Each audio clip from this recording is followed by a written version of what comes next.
Thinking Aloud. Conversations on the leading edge of knowledge and discovery with psychologist Jeffrey Mishlove.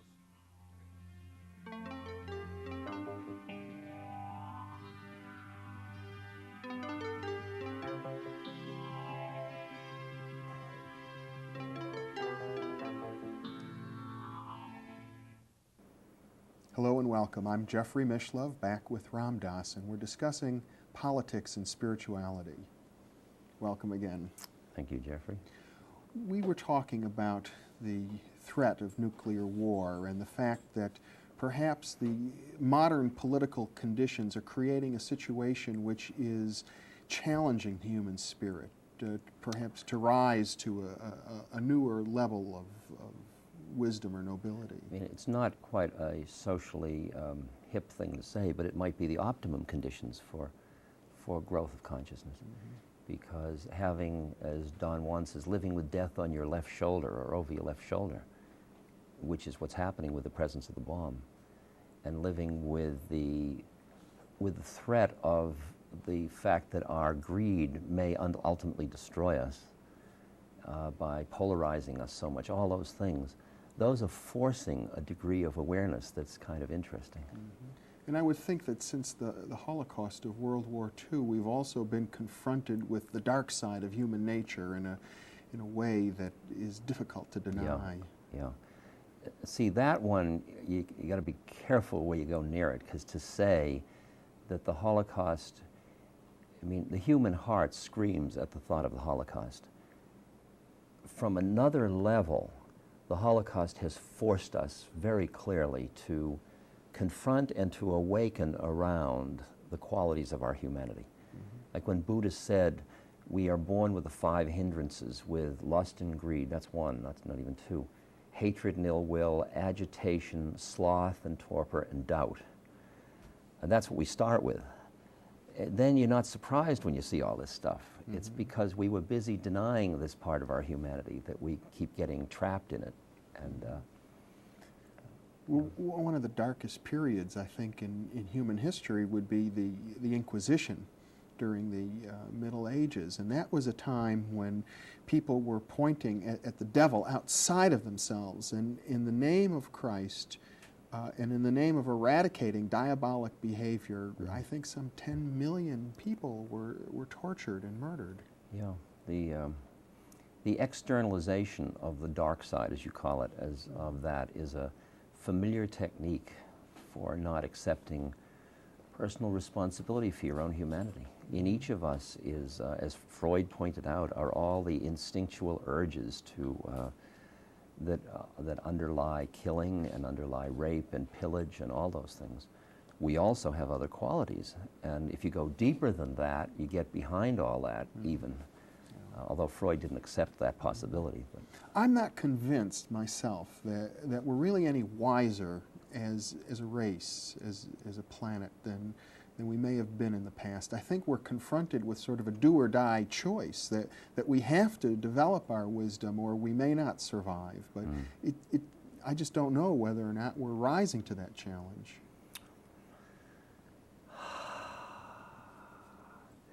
I can't really figure out which context to use to determine the answer to that. I mean, because I'm trained in Hinduism, I've got these vast time games like yugas and kalpas, mm-hmm. which involve 400,000 year units, and this is known as the Kali Yuga and there's the Sat Yuga and all these different things. And this is a time when you would expect things to be this way. Great darkness. Great darkness, and yet those are the conditions which are optimum for the next thing, which is the Sat Yuga. And they all keep going in this rhythmic cycle. And if you stand back far enough, nothing's happening at all. Mm-hmm. That's an interesting place. And that's equally as real as the question is, do you think it's really changing? Mm-hmm. What do you think it's we're going to end? just all molecules spinning around, and it always has been. And even that's all in time and space. Mm-hmm. If you go behind time and space, Hakuin, the Zen monk, says your coming and going is nowhere but where you are. I mean, there's nothing happening. There's nothing. I mean, it's just the illusion of movement and the illusion of evolution and the illusion of reincarnation, and it's all dream stuff. Well, you know, I like that notion. We come back to it from time to time in the interviews, and it dawns on me that there's something very, very profound in that idea. It suggests to me that everything that I perceive is ultimately in my own sensorium, and perhaps, as Bishop Berkeley put it, in the mind of God. It gets one back to solipsism, which has always struck me not as a trivial philosophy, but as a very profound and rich philosophy. I'm a student of Theravadan Buddhism, and like a couple of years ago, I spent about 2.5 months in a monastery in Burma, in Rangoon, sitting in a cell, watching the muscle in my abdomen rise and fall with each breath. And every time it went up, I noted rising, and every time it went down, I noted falling. And I did that from 3 in the morning till 11 at night, every day for 2 months. It was about 2 months, I guess. When I got tired of that, I could stand up and walk around the cell, watching my feet lift, push, place. Lift, push, place. And what you're doing is you're bringing your awareness to one point, and then that allows you to see the way in which the thoughts keep arising, and your awareness keeps being grabbed by the thought. And so you keep identifying as the thinker instead of the awareness that lies behind thought. And as you keep practicing this absurd game on and on and on and on, your mind gets so quiet, you begin to see the way in which your mind is creating your universe. And that is an awesome moment. It really is. Because up until then, it's been a kind of a theoretical game that we aren't who we think we are. And suddenly you have just touched that place behind it. It's not a place. You've entered behind thought, because even the concept of place is a thought. And in a way, that's the great liberator, because from then on you begin to see the way in which you see me as Ramdas, or I see you as Jeffrey, is all a creation of mind. I don't know what's out there. I just know what my mind is creating of what's out there. Right. And it's fun because you begin to appreciate that you're living in your creation. Then you say, well, why did I create you? You are my karma and I'm yours in that game. And why did I create you? And then one is thrown into the world of karma, of how is the whole sequence of cause and effect. How are all my relations with people in blue jackets affecting what I see at this moment when I look at you? And it gets quite exquisite to keep getting behind your own thought, to see the way you're doing it. It's like being a voyeur of your own mind, and you are beginning to learn how to rest in the place behind thought, so that your mind is basically empty all the time. You're not thinking at all. And then thoughts rise up as they're appropriate, instead of always thinking all the time, which is what most people are doing. Yeah. Most people are thinking all the time. And when you get behind there, you begin to see other people's minds very clearly. They come at you like these huge mind nets that are coming up saying, this is reality, this is reality, this is reality, this is reality, and this is who I am, this is who you are, this is reality, this is who I am. And they keep, their mind nets are these thick things, and you're walking in and around all these mind nets of other people's minds. And you begin to feel their projective systems coming at you. And you make yourself like a sieve, and they pass through just like water, and instead of being reactive to it. How do you go from that space to all of the social activism in which you've participated? Well, the social activism I've participated in is primarily, the initial focus was that it was the leading edge of the way I could work on myself. See, what I'm aware of is that if I'm going to relieve another human being's suffering, I've got to extricate myself from my own. Because if I'm identified with that in me which suffers, when I try to help somebody else out, there's a funny way in which I'm digging the hole deeper for both of us. It's a very subtle. And Thomas Merton said, if you're going to help somebody that's drowning in a river, you've got to have a place to stand to get them. Otherwise, there's no sense in just jumping in and drowning with them. And so when I started working with dying people, for example, I could see that the first chakra, or the basic preoccupation of us as incarnates, was survival. Mm-hmm. And that the closest I could come to that issue of survival, the closest I could confront that basic clinging or holding or fear, so that being with dying people was the leading edge I could work with. Because if I could get to the point where I could be with death without flickering, not through closing my heart, staying right here wide open and still not flickering, then I've got something to offer people. Because everybody's busy going, death, death, or death, you know, whatever they're doing about Right. death. So then I end up being somebody who's working with the dying, and people say, oh, he's so good he's working with the dying. But I'm part of that circle which says, I work on myself in order to be an environment for other people to come up for air if they want to. And it turns out I don't really care which one I'm doing. I mean, there's an infinite variety of suffering. There's suffering in the rich, there's suffering in the poor, there's suffering in developing countries, there's suffering in affluent countries. There's just suffering everywhere. There's neurosis, and there's hunger, and there's everything, violence and terrorism. And where you stick your finger in the pot, if you sit around waiting, what's the most important suffering I can deal with, you just stay in your mind afraid of making the wrong choice. It doesn't matter where you start. You can start in the laundromat wall with a little sign, a blind person needs somebody to read their mail or something. It doesn't matter where you start. Mm-hmm. You can start in the grocery store helping somebody with the bundles. It doesn't matter. Because the minute you start that process, the work on yourself starts, and the work on your own heart, and the work on the qualities of compassion. And you get to watch all the fraudulent ways you try to help somebody, which is exquisite. I mean, you begin to see what a phony you are, you know, and how you're milking it for aren't I good. And you got to live with all that stuff, and it gets cleaner and cleaner as you just keep letting it go, honoring it, allowing it, letting it go. Yeah. It's a beautiful yoga. I would think as you get involved with people in the world of social activism, there's a tendency amongst people in that arena to feel that work on themselves is unimportant and maybe even self-indulgent. That's more, it's probably true, yeah. And I think that, I think the art is to have the way in which you work on yourself become so subtle that nobody notices it. So it's not like saying, excuse me, I can't demonstrate I'm busy working on myself. It's not an either-or proposition.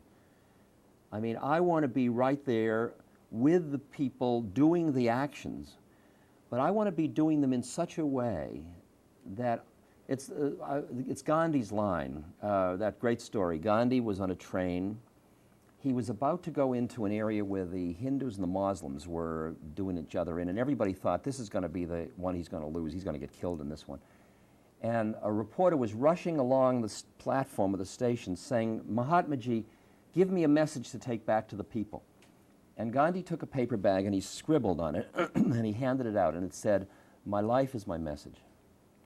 And I think if anything is my mantra, if you will, of social action, it's my life is my message. It's that the way I wash dishes in a soup kitchen is as much what I have to be about as the fact that I'm busy saying, well, we ought to wash dishes without getting angry or frustrated or anything. It's, am I getting angry and frustrated? And I think that the teaching turns out to be such a subtle one. I'm just learning that. I'm learning. You don't come on, I know, let me, you ought to work on yourself more. It doesn't do that. No. You do it so that people say, what is it about you?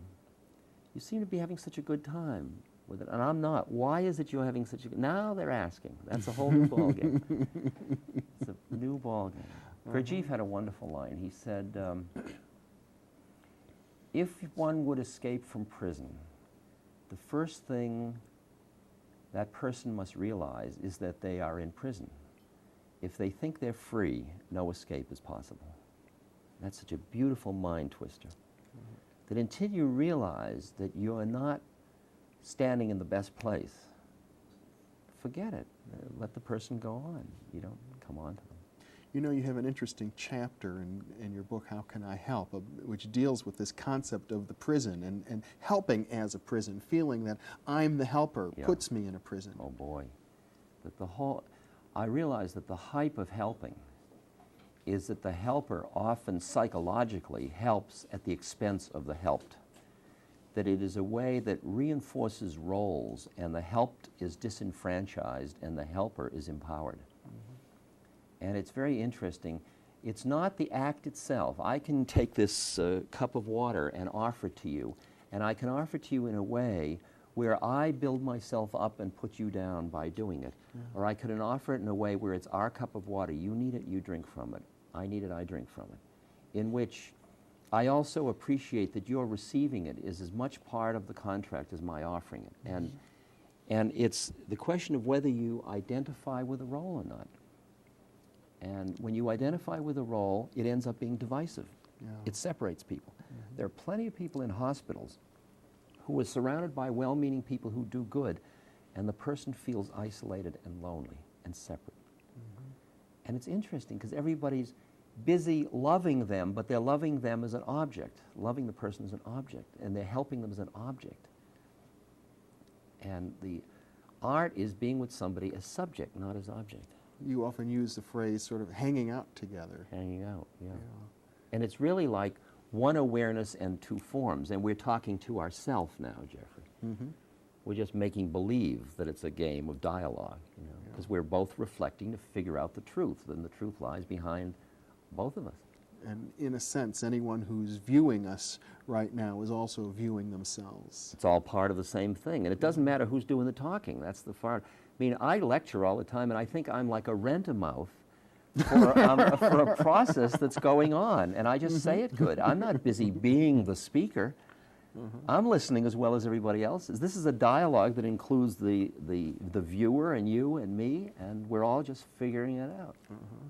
Well, I get the sense, you know, and I go back and forth. Sometimes I think when we get very philosophical like this, that it's a total head trip and maybe totally irrelevant to things happening in the world. And then I think to myself, no, it's essential that nothing really changes until we change in this way by raising these questions. Yeah,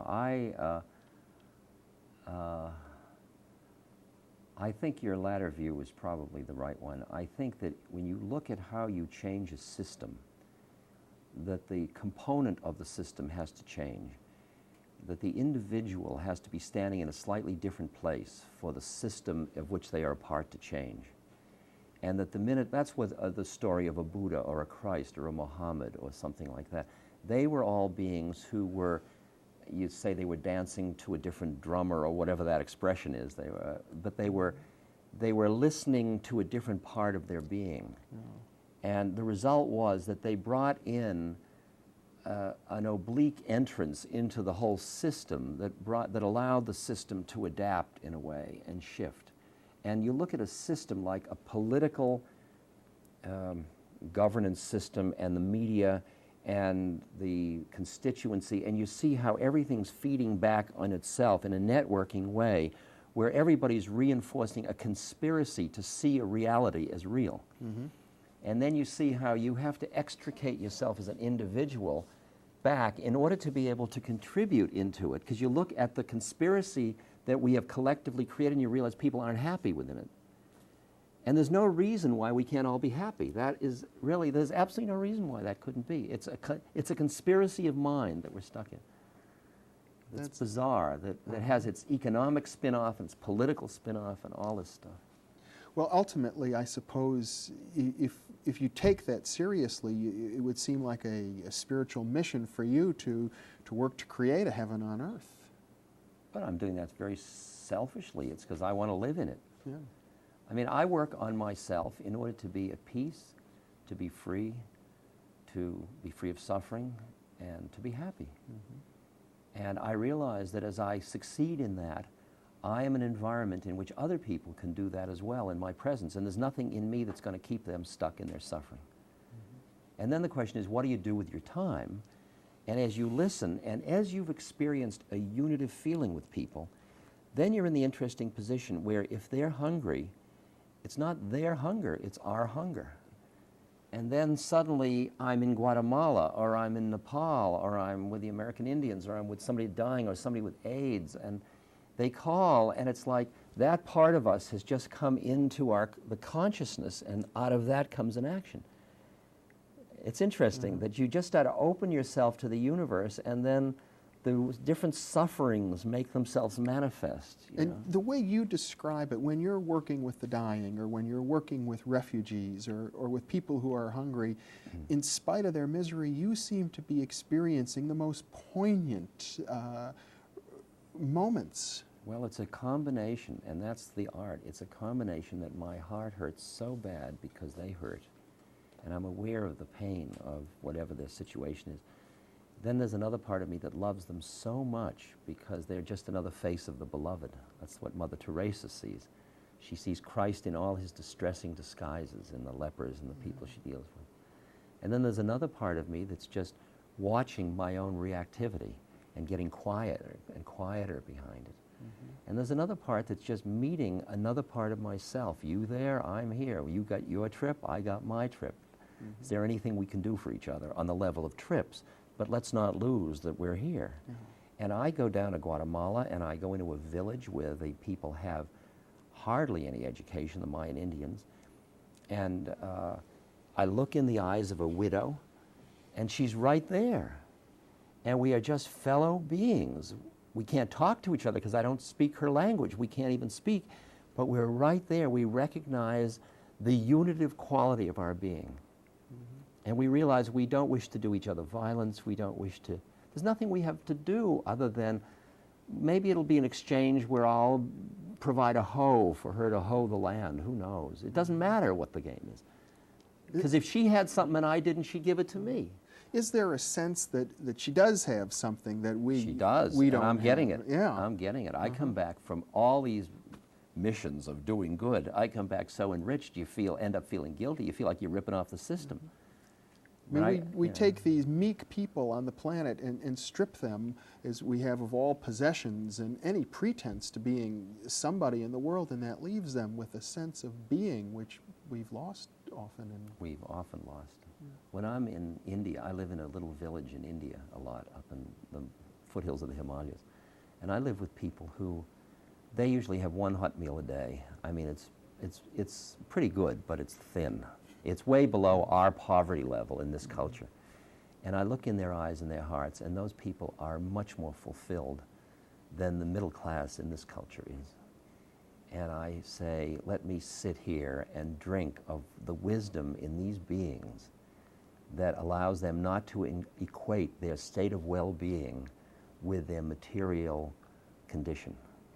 And I realize that's something that I can help bring back to the West, if you will, in a way, by my own being. Then the question is, what should be my style of life to make that statement?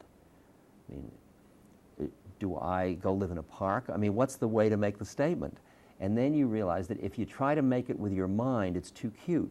You have to go in intuitively and just respond from moment to moment to hear how to do it.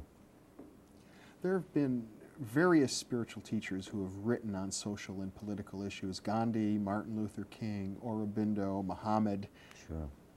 Do any of these teachers really move you? Do you derive your inspiration from any of these writings? Yeah, a lot of them. It's a tricky one, because when you go into the spiritual world, you can...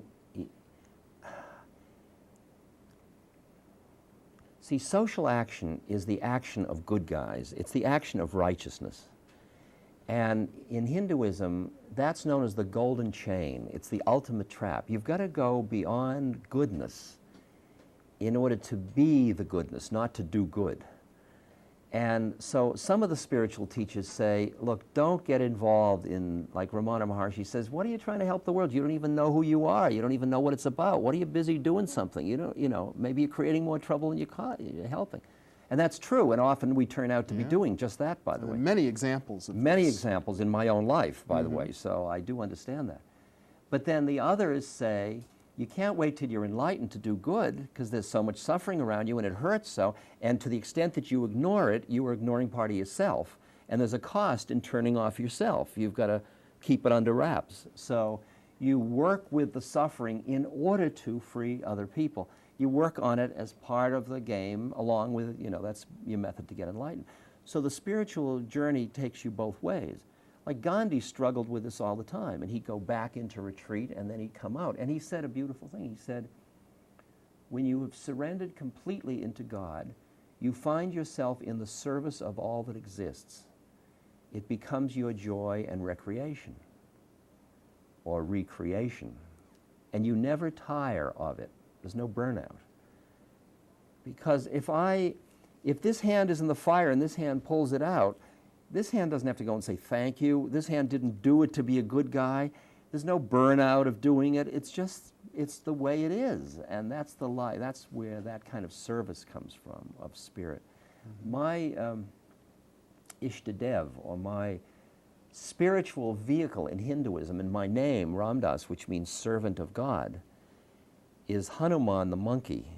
I'm a monkey worshiper at some bizarre level. I've got a monkey on my back. And the question, One of the Hanuman, most popular gods in India. I know it. Yeah. And Hanuman has incredible powers. And he has the powers, he's even known as the breath of Ram, and that's the name of God in that particular yuga, at that time span. And Hanuman has the power because he lives only to serve God. He's doing it all in order to serve God. And the interesting question and that's what Mother Teresa, that's where she's getting her juice. She knows she's only serving God. You know, I've seen these wonderful graphic images of Hanuman. I collect Hindu artwork, and Right. it's incredibly powerful the way When he he rips open his chest, Yeah. yes. That's the story of that is that he is given by Ram a beautiful jeweled bracelet. And he starts to look at it, and it's very valuable, and he starts to bite it with his teeth and break it. And everybody says, what kind of an ingrate are you? Here, God's given you a gift, and he says, this is of no use to me. He says, I don't see Ram's name written anywhere in it. And they said, well, then why don't you get rid of your body? And because the Ram's name isn't written there either. And he rips open his chest, and there's Ram and Sita in the middle of his chest, and every muscle and bone has Ram, Ram, Ram written on it. You see? And it's in a way that your cellular being has become, not out of a hypey thing, it's just you get so blissed out by becoming part of this larger game of law, or of, it's not laws too conceptual, it's this kind of Tao, the kind of way of things, the way of things. Well, you know, the name of God is a tricky Isn't it? business. It seems that It's a tremendous people trap. all over the planet understand God in many, many ways, and yet it's the name of God that seems to divide The them. term God is a really tough one to work with. Well, do you believe in God? I mean, immediately it becomes a thing. Yeah. And I'm in a way, I'm sorry I even use the word anymore, because I don't know how to deal with it. Because it's everything and it's nothing, and it's all you and I, but not us I exclusively. mean, Muslims and Jews are both monotheists. Yes. Ultimately, they have to have the same God if they all believe there's only one God, Yes. and yet they seem to believe that they worship different gods. No, the trap is that there's the concept of the chosen people. That some people are closer to God than others, and that's such a hype. That's such an unfortunate hype. I mean, we're all the chosen people. The chosen people are the ones that listen to the Word of God. When Christ's standing there and they say, your mother and brother are without, he says, my mother and brother are the people who are with God. You know? It's not my physical plane parents, it's my spiritual parent. It's my spiritual family. And it feels so painful to me that we are using religiosity in such a divisive way in the world today. That's very, very painful. It's too bad.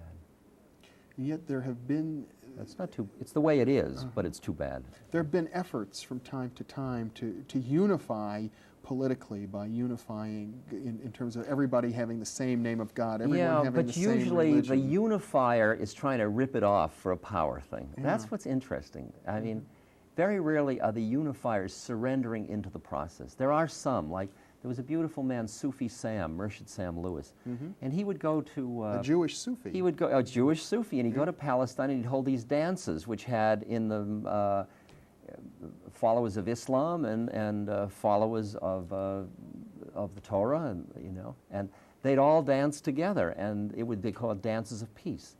And he was a beautiful very humble, I mean, wise guy. He was a rascal. He was, I love that. I love that role. Yeah. I love that role in integrating these values. Mm-hmm. I mean, wasn't this the basic idea of Muhammad and perhaps Aurobindo and some of the others, that there would eventually be a world government and it would be a theocracy of some kind based on this notion that we're all united in God? I think that the only really viable living social institution is the individual human heart. I think the minute you try to create any institutional structures beyond that, it has a very short half-life of living spirit before it just decays into a memory of a thought. Really, I think it's extremely hard to keep a United Nations living truth. I mean, which had a high aspiration, but it's a stinker to keep alive. And I think it's true of all social institutions. A marriage, you've got to keep reinvesting in it and reinvesting it and reinvesting it to keep it living truth. And anything less than living truth is demeaning to the human condition. You sound like an anarchist. Well, if you take that in a political way, I would say that the social institutions that exist because they are true to the intuitive validity of the human hearts involved, that's anarchy in a sense. Like my guru once said to somebody about their marriage, he said, love is the only marriage contract. That's anarchy. Yeah. That's saying you've got to go back again and again and see if it's still true that we should be together. In other words, if you're really in the here and now, if you're really true to the truth of the moment, then any kind of institutionalization of that would be a violation. Yeah, unless you work, you say we are coming together in this institution to keep this quality alive. That's what the Seva Foundation is about. That's what we are attempting to do. We're saying, can we create an institution that can have the benefits of an institution in that we can collaboratively do more as a group, we can be an organization in the eyes of governments and things like that as we are in Nepal, and still keep it living truth. And it's hard work. The boards are like group encounter. The board meetings are like group encounters. We've got to cut through all our stuff each time to come back to the living, to our vision. Once again, what is our vision? Are we just caught in a historical thought that we're now carrying out because we're good guys? That isn't good enough. It isn't good enough. And it's, at least for a number of years, has been working for the Seva Foundation. Right on the edge, right on the edge. If you don't keep right on top of it, it can decay immediately into well-meaningness, in which we're all milking it, it's all good, and oh, aren't you wonderful, you're doing such good work, and oh, thank you, yes, you know, that whole thing, and you lost it. Well, there seems to be, as you mentioned, the concept of the half-life of an institution, a period in which, when institutions are founded and the original founders are there is this vitality. They stay in the moment, they stay with the spirit, and then they become hardened and crystallized when the followers... It's like when it starts, there's a visionary or an entrepreneur, and then the managerial class or the priest class takes over, and the minute that happens, they have a vested interest in the power of the institution because that's where they get their juice, while the visionary or mystic got their juice out of the connection with the living truth. And if you have an institution that forces each person to find their own truth, the still small voice within that the Quakers talk about, that kind of thing, then you're rejuvenating it, because that social institution of the human heart is, to me, the living interface between the spirit and the material world, and that's why you've got to keep going back to that one. Well, we began this interview by talking about the problems that we're faced with: nuclear war, potential for Holocaust, ecological catastrophe. It's as if we don't really get it together on this planet, we're facing the extinction of the human race. And that all sounds very dramatic. It does. And from a Hindu point of view, well, that happened again. And we'll start again. I mean, because who we are isn't the human race. The human race are like the Fords or Chevrolets that we use. That's not behind it all. We just are. And as long as you're afraid of death, the fear is going to direct almost all your behavior. We've got to ward off that. And finally you say, yes, it may indeed, we may destroy ourselves this time around. And I will allow that possibility, and I will do what I can to prevent it, but I'm not going to do it out of fear. I'm going to do it just because it's my part to play in the dance. Well, I have to agree with you there. We really do need to take a larger perspective and sort of step outside of our human skin here, because in some sense, life goes on. In some sense, something goes on. Yeah. Something, although even calling it something, the Buddhists would take exception to. I love it. Some process continues. But if I were to step back inside of my human skin for a moment, and not out of fear, but out of a feeling of calmness and love and compassion, desire this beautiful thing, this human race to continue. Yes. And thinking in my own mind, maybe in some visionary sense, how can we unify ourselves, realizing what we've just said about institutions and the pitfalls of it happening through institutions. There's almost... I would say that there's nothing to do, so be it. Be the unification. And then it will all happen around you. But every time you look at somebody as somebody that you ought to unify, you've just made them into somebody, and you've made them separate from yourself. And then you're doing something to them. And actually, there's only us. It's just we're all here, and it's all over. We won. I mean, there's all these different ways of looking at the thing. Instead of, I got to do all this work so we'll win, we already won. All we've got to do is allow the fact that we are in God's grace. It's all going fine. We're so busy making it into a hell all the time. We're saying, if there were only peace, I could be happy. There is what there is. Why can't you be happy with what there is and do the best you can to relieve the stuff, but don't let your happiness be contingent upon it, so that you start to live like a winner instead of like a loser in the game, with whatever you got, with whatever you've got. And that, go ahead. Let me push the point a little further. One of my mentors has been the Harvard sociologist Pitirim Sorokin. Yes. And who grew up in the Soviet Union, or before it was the Soviet Union, in Russia, and became a very high cabinet member in the Kerensky government before he came to Harvard. And when he was kicked out by Lenin, founded the Department of Social Relations at Harvard, where you taught. I was on the faculty, and he was way ahead of his time. Yeah. His book on altruism is exquisite. He wrote at one point that he thought we might be moving into a period in which the Western style of capitalism and the Soviet style of communism would merge, that we would see the common unity there, that we aren't as good as we think we are, they're not as bad as they think they are, or as we think they are. Well, that's the benefit that the drug lords are giving us, because they're becoming a new common enemy. It's just like if we were attacked by beings from Mars or something like that. Suddenly the Russians wouldn't be so bad, and their system wouldn't be so bad, because we would all be united around something, which is what happened in the Second World War, around Hitler's vision of reality. That's right. And in the same way that the drug threat of the exploitation of weakness, of addiction potential in human consciousness, means that's becoming the prime issue now, instead of capitalism versus communism. And now, to keep that paranoia going, you've got to keep working at it, to keep generating the, yes, but look what happened in Afghanistan, yes, but look at the Jews that still can't get out of it. All of which is true. But look at the way we are. If you look at any system, it all has a lot of problems with it. I mean, all of these systems themselves do not. A conceptual system is not the same as living truth. Living truth is not a concept. It's what it is. And you seem to also be saying that if we're unified because of a common enemy, because of a sense of antagonism or hatred, we're not really winning the game. It's a very short-term unity. It's a cheap unity.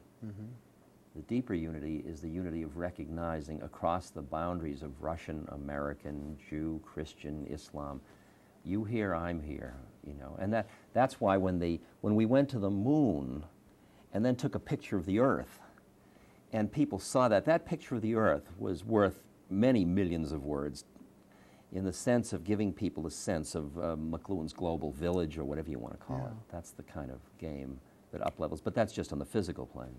Well, there's something to the global village in terms of what you mentioned earlier about the individual as being the primary institution, because with media, with computer technology, it's as if we can Travel. bypass so many of these other institutional forms, and people can communicate Sure. to each other on a one-to-one basis. Multinationals have made nationalism an anachronism. It's just dying hard, roughly, is what's happening. We are one economic system now, and we're just learning how to be with what's happened to us.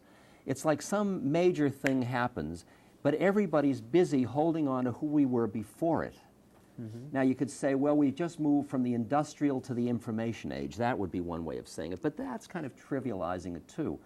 And beyond that is the spiritual consciousness age. You know, you could do it that way. I don't know how to get hold of it. All I know is we haven't yet grown into who we are. And who we are has nationalism as quite an anachronism. It's a functional unit the way our egos are, but nobody wants to live there. That sounds like a very optimistic note, really. It sounds as if, you know, back to our earlier point, that Yeah. the human spirit has really evolved.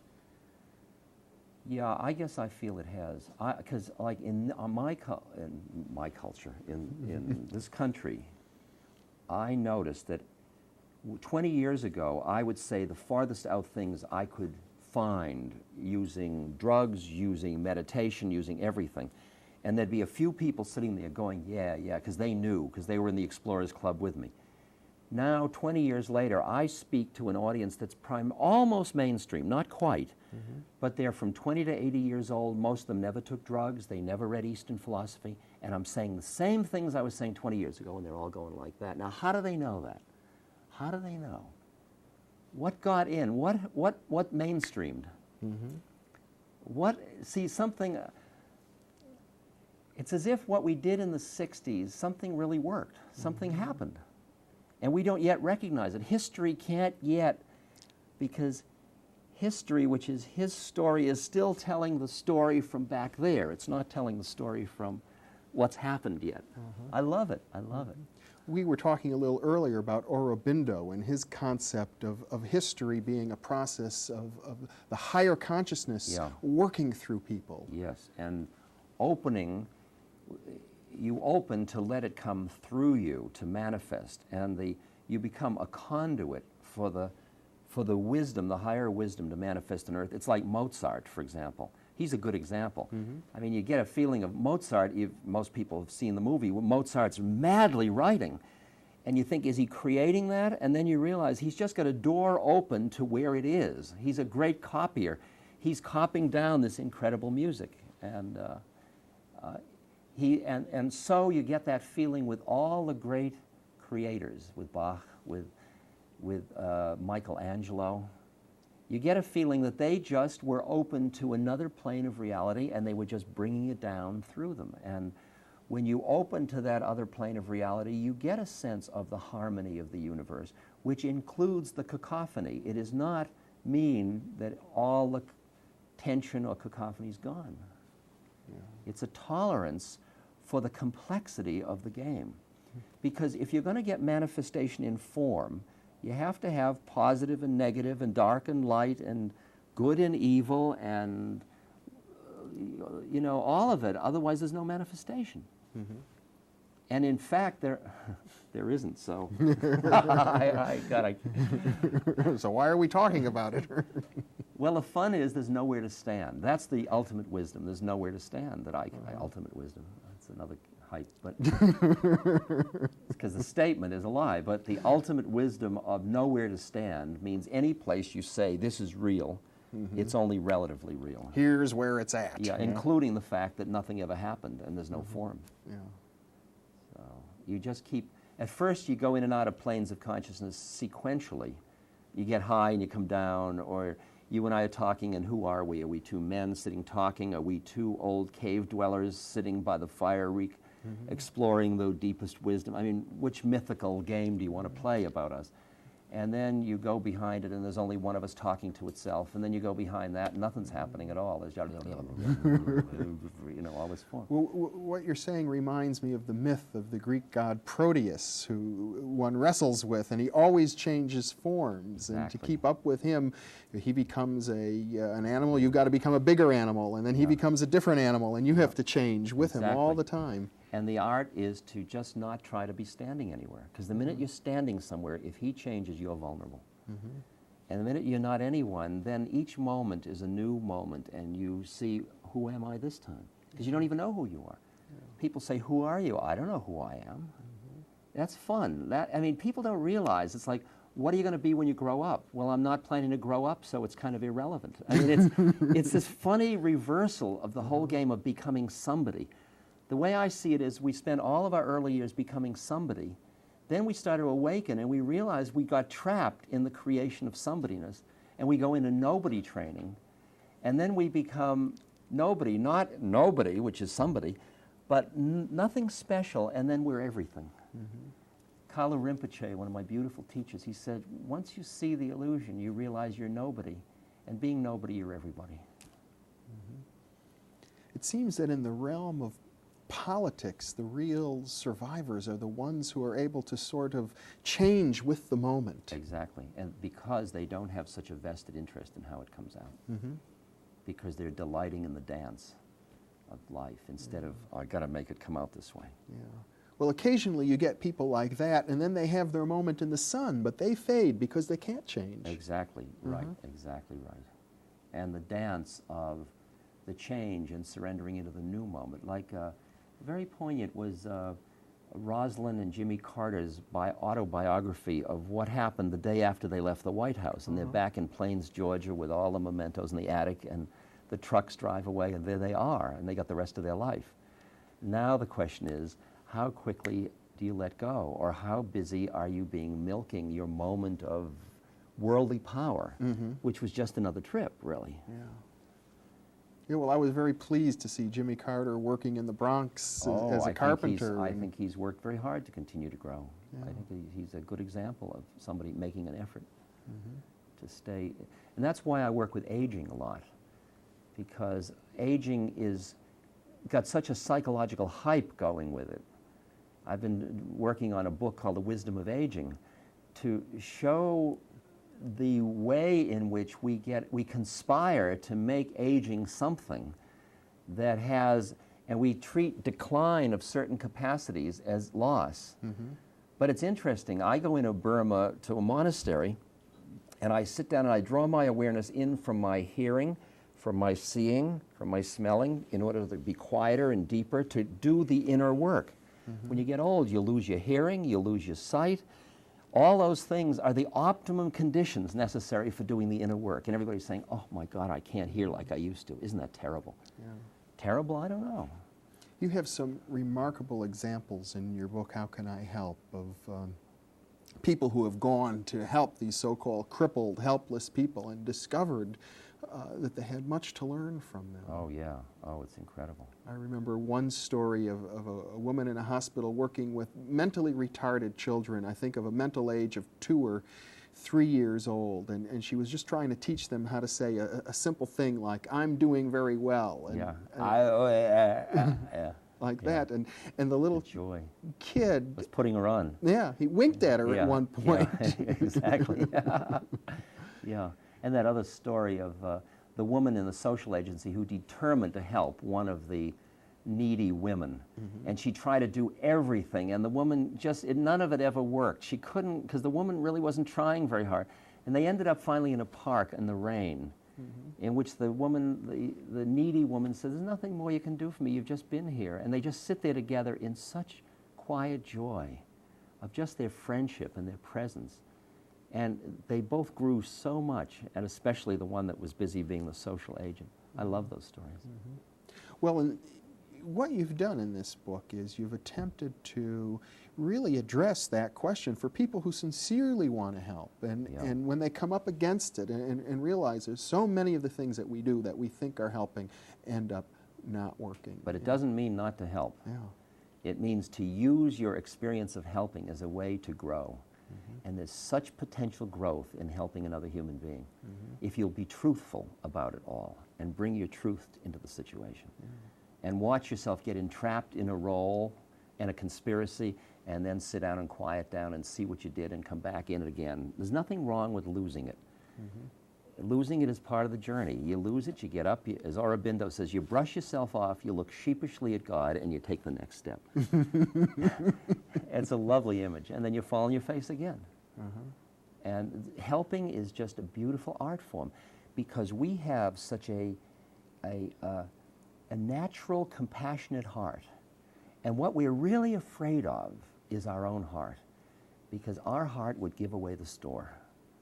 The heart says, here, take it. You need it, you take it. Take it, take my life, take my money, take my car. And the mind is saying, now watch it, think about tomorrow. Christ's image of be like the lilies in the field, that's like, be the heart. Just trust it all, open, it's okay. And we are so frightened of that we have built stuff that has ended up starving us to death. We are starving because we're afraid of our own hearts. And there must be another way. And that's what you do helping to explore. How you can allow that spontaneous compassion and spontaneous generosity to express itself. And work with it and realize you can set limits without having to close yourself down from yourself. One of the things that you point out is that perhaps the greatest gift we can give to other people is just to listen. Yeah, exactly, because they feel heard. They feel heard. But it's interesting to listen and to not get entrapped in their mind. To listen, but to let it go. But to hear them, but not just buy it, but hear it. Not to get caught up in that. I often say, I hear you. Sometimes that frustrates people because they don't want to just be heard, they want to be reacted to. They want to entangle you. They want to entangle you. What did you call it, their reality net? There was a great lady that came to visit me. She was a seamstress, and her youngest daughter had gone to visit her older daughter and forged a check. And she came in with a tale of pity about how her husband had left her, and she'd worked her fingers to the bone, she showed me, to take care of these girls, and now this girl had turned bad. And it took her about 10 minutes to tell me. It was like the Ancient Mariner. And I listened as hard as I could, and when she got all done, I said, I hear you. She wasn't satisfied, and she told me the whole story all over again. And when she got all done, I said, I hear you. And at that moment, I was just looking at her, and she said, you know, she said, I was kind of a hellion when I was a girl, too. And at that moment, she came up for air. I heard her, but I didn't climb in, because she had sucked everybody. Oh, you poor dear. Oh, my. Oh, that ingrate, you know, that whole thing. And it's so important, I think, for people to hear themselves as they tell their stories, as how they grow. And then you become a mirror for them to see their own trip. And if they want to see it, they can. And if they don't, that's up to them. You don't lay a trip. You don't, I realized you morally have no right to take away another human being's suffering. That's a big one. That is a big one. I know it. I know it. I've really learned a lot about that, because you look at how somebody's suffering and you see if they shifted, and you want so, especially if they're a family and you love them, you want to take away their suffering. And that is the quickest way to alienate them, to create more paranoia, because you don't even know why they're suffering. You don't understand. Well, I guess there's a sense, you mentioned earlier, the need to sort of look suffering right in the eye. And that means to acknowledge it. Yes, and death as well. And death as well. Yeah. I've been preparing a slideshow. I'm delighted we're bringing death out of the closet in life, too. A slideshow, taking these images and asking people to stay with them and watch their own reactions and keep their heart open and see this is another face of the beloved. Just practice doing this. Just practice doing it. Until as you walk down the street, the people you meet in the supermarket and the filling station, all of them just other faces of, all other faces of the beloved. It sounds like a tantric discipline, essentially. It is, yeah. I have a little table with holy pictures on it, and I have Buddha and Christ and my guru, and I have, for a long time I had Caspar Weinberger on there, who used to be Secretary of Defense, because I disagreed with his policies so strongly that when I would think about him, something would close in me. And I'd come in and I'd sit down and I'd light my incense and I'd say, good morning, Buddha, good morning, Christ, good morning, Maharaji, hello, Caspar. And then I saw how much work I had to do. Because until I could love him enough, behind Casperness, there was no way my mind could be an environment where he could change. If he wanted or needed to change. Maybe he doesn't want to, that's up to him. But I'm not going to be so busy locking him into who he thinks he is that he can't change. Well, it sounds like you're attempting to live Christ's teaching of resist not evil. Wow, is that true? Resist not evil. I would say evil actions I resist and I oppose. I would say, but I don't see people as evil. I see actions as evil. That actions increase suffering or separateness. I see suffering rooted in ignorance, as Buddha did. And the ignorance leads directly into the illusion of separateness. And the minute you're separate, you're suffering. And the crucial distinction here, again, is between the action and the person. Between the action and the person. And the idea is you keep your heart open to the being at the same moment you're doing what you need to do about the action. And it's interesting, when you're opposing somebody, like I was at a anti-nuclear demonstration, and coming right up to the line and opposing a policeman or somebody, and seeing them as another being just like you that's doing their best to find their truth, and loving them, and at the same moment saying, I can't allow you to do that, I must say no. But saying no in a way that says, I love you. That seems to be the essence of the message of the Bhagavad Gita. Yeah. And I had it so demonstrated by my guru in India, because the word he used most frequently was jao, which means go, split, get lost. I mean, other gurus, the people think of gurus saying, come, come. He was saying, go, Ramdas, go. You know, I'd come 6,000 miles, sit at his feet, offer him fruit. He'd look at me, hit me in the head and say, ja, go. And I'd say, go. And I was offended that he was sending me away. And then afterwards, I heard the word jao came out of a place where he was saying, go with love. Everywhere is love. You don't have to stay here. It's all love, you know. Jao, I love you. I mean, and learning how to say no in a way that brings people closer. That's such an art form. Such an art form. That one is one of the deepest wisdoms that I've touched thus far. And I'm just learning how to do it. Go with love. Yeah. Say no without closing your heart.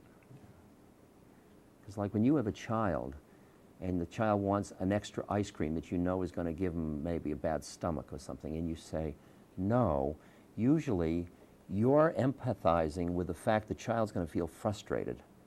So you're feeling that, which closes you up a little. And then the child will probably be angry at you, so you're going to be the object of anger by someone you love, so that closes you up more. So you say no with a different tone than you'd say yes. And you become like a parent-child instead of two beings. Exactly.